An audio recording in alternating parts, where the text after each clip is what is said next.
அறிவு கைமாறியது, அதிகாரம் கைமாறியது. ஒரு சிம்பிளான ஒரு புள்ளி விவரம். இந்த 1435 வருஷத்தை கடந்து வந்திருக்கிறோம். இந்த 1435 வருஷத்துல முஸ்லிம் சமுதாயம் கடந்து வந்த பாதையை இப்படி ஒரு ரெண்டு பக்கத்தில் இப்படி பிரட்டி பிரட்டி பார்த்தோம்னா தெரிஞ்சிடும் எதனால இன்றைக்கு வீழ்ச்சியை சந்தித்திருக்கிறது.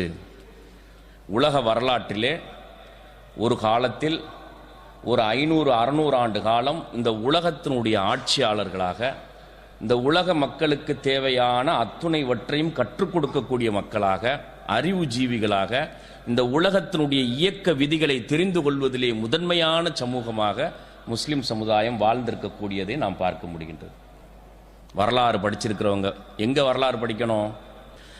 உலக வரலாற்று புத்தகங்களை, அறிஞர்களால் எழுதப்பட்ட வரலாற்று புத்தகங்களை புரட்டி பார்த்தோம் என்றால் தெரியும், இந்த உலகத்திற்கு நவீனமான சில விஷயங்களை, நுணுக்கமான சில விஷயங்களை கற்றுக் கொடுத்த சமூகத்தில் முதன்மையான சமூகமாக முஸ்லிம் சமுதாயம் வாழ்ந்திருக்கிறது.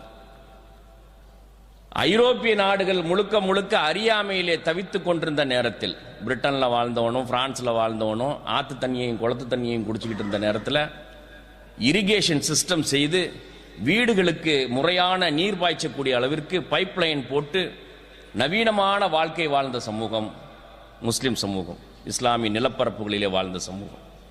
இப்படி உலகத்திற்கு தேவையான எல்லாவற்றையும் கற்றுக் கொடுத்து அதிலே ஆய்வுகள் மேற்கொண்டு உலகத்தினுடைய அறிவியல், சமூகவியல் விஞ்ஞானிகளாக, மருத்துவ விஞ்ஞானிகளாக வாழ்ந்த முஸ்லிம் சமுதாயம் உலகத்தினுடைய முடிவுகளை எடுக்கக்கூடியவர்களாக இருந்தார்கள். மற்ற நாடுகளில் என்ன நடக்கணும், பொருளாதாரம் எப்படி இருக்கணும், சமூகவியல் எப்படி இருக்கணும், வேளாண்மை எப்படி நடக்கணும், வியாபாரம் எப்படி நடக்கணும், கொடுக்கல் வாங்கல் எப்படி நடக்கணும், இராணுவத்தில் என்னென்ன மாதிரியான மாற்றங்களை ஏற்படுத்தணும், எல்லாத்தையும் கற்றுக் கொடுக்கக்கூடிய சமூகமாக முஸ்லிம் சமுதாயம் வாழ்ந்தது. இன்றைக்கு எல்லாத்தையும் காப்பி அடிக்கக்கூடிய சமூகமாக, பிறரிடமிருந்து பெறுவதற்காக கையேந்தி நிற்கக்கூடிய சமூகமாக மாறி போயிருக்கிறது. அப்படியே எல்லாம் ஒரு 300-400 ஆண்டுகளில் தலைகீழ் மாற்றம். அல்லாஹ் அறிவையும் அதிகாரத்தையும் இங்கே இருந்து எடுத்து பிடுங்கி அவர்கள் கையில் வழங்கி இருக்கக்கூடிய காட்சியை இந்த வரலாறை படித்தோம் அப்படின்னு சொல்லி சொன்னால் நமக்கு கண்ணுக்கு முன்னால வரலாற்று பாடங்கள் நமக்கு உணர்த்தும். அப்ப என்ன அப்படின்னு பார்த்தீங்கன்னா, மாற்றங்களை உள்வாங்கிக் கொள்ளாததனுடைய விளைவு ஃபர்ஸ்ட் பாயிண்ட்.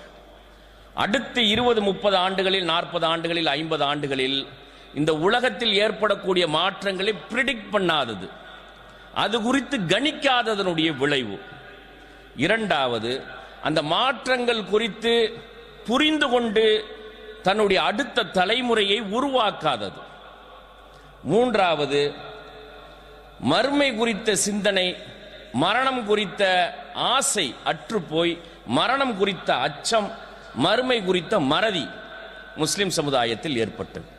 இந்த மூன்று தான் வீழ்ச்சிக்கான முக்கிய காரணம்.